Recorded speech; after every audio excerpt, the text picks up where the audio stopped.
mengadakan perjalanan untuk Yesus. Kisah Para Rasul 15 ayat 11. Sebaliknya, kita percaya bahwa oleh kasih karunia Tuhan Yesus Kristus, kita akan beroleh keselamatan sama seperti mereka juga. Tuhan Yesus, kami siap mendengarkan cerita. Terima kasih Tuhan. Amin. Pada suatu hari, Paulus ingin mengabarkan tentang kisah Tuhan Yesus kepada orang-orang lain. Paulus percaya bahwa Tuhan ingin mengabarkan Yesus kepada orang-orang bukan Yahudi. Maka Paulus pun mengadakan perjalanan ke 3 daerah, yaitu ke daerah Syria. Di sana dia menceritakan bagaimana Tuhan Yesus sudah mati dan ingin semua orang diselamatkan. Kemudian dia melanjutkan perjalanannya menuju ke Syria. Dia pun menceritakan bagaimana Yesus sudah menebus dosa manusia. Dan banyak dari mereka yang menyukai kisah tentang Tuhan Yesus. Paulus pun melanjutkan perjalanan menuju ke Yunani. Di sana pun dia kembali menceritakan tentang Tuhan Yesus. Dan banyak dari orang-orang Yunani yang sangat menyukai kebenaran cerita tentang Tuhan Yesus.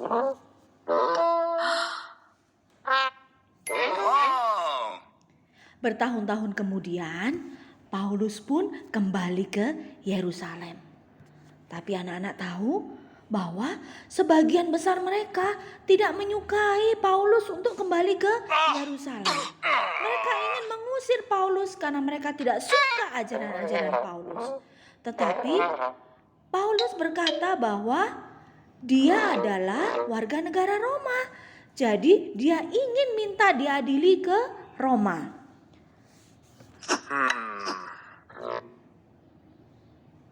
Kemudian Paulus pun dinaikkan kapal menuju ke Roma. Paulus berkata kepada kepala penjaga tentara dan juga nakoda bahwa sebaiknya mereka menunda perjalanan karena badai besar akan datang. Mereka sebaiknya berhenti di pulau Kreta saja. Tetapi kepala pasukan dan juga nakoda tidak mempercayai Paulus. Betul anak-anak, terjadilah badai yang dahsyat, badai yang sangat besar sekali. Semua orang-orang di kapal itu mengira bahwa mereka akan mati, mereka sangat ketakutan. Para anak buah kapal mulai membuang barang-barang untuk meringankan beban kapal supaya kapal mereka tidak tenggelam. Tetapi Paulus berkata bahwa Tuhan sudah mengutus malaikat untuk mengirim pesan kepadanya bahwa mereka akan selamat. Tidak ada satupun mereka yang akan mati. Akhirnya di tengah-tengah badai itu mereka melihat sebuah daratan. Dan Paulus kembali mengingatkan kepada orang-orang di kapal untuk tidak keluar dari kapal supaya mereka selamat.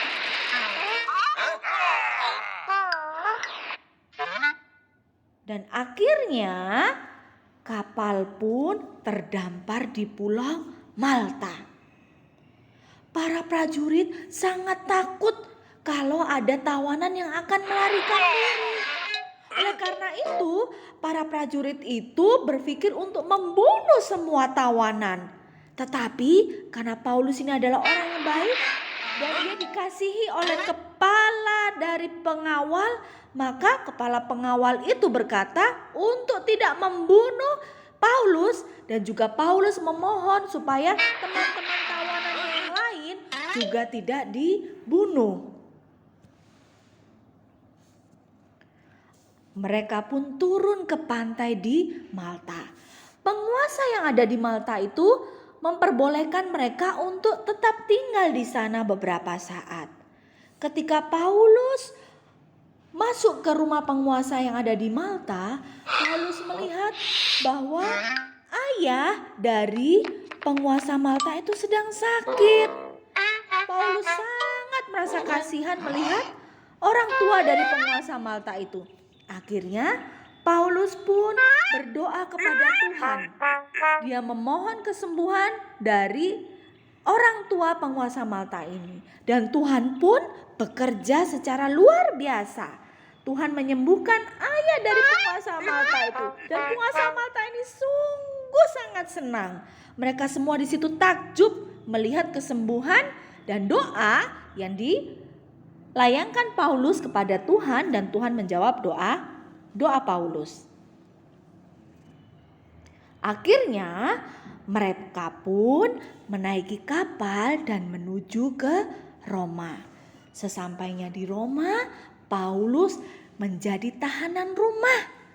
Kakinya dibelenggu sehingga dia tidak bisa melarikan diri dari rumah. Rumahnya pun dijaga oleh seorang tentara. Tetapi itu tidak membuat Paulus sedih. Selama dia menjadi tahanan rumah, dia menulis banyak sekali surat-surat untuk jemaat-jemaat di seluruh dunia. Dia tetap ingin mengabarkan tentang kasih Tuhan Yesus meskipun dia sekarang sedang ditahan. Itu tidak membuat Paulus menjadi sedih ataupun malas untuk mengabarkan tentang kasih Tuhan.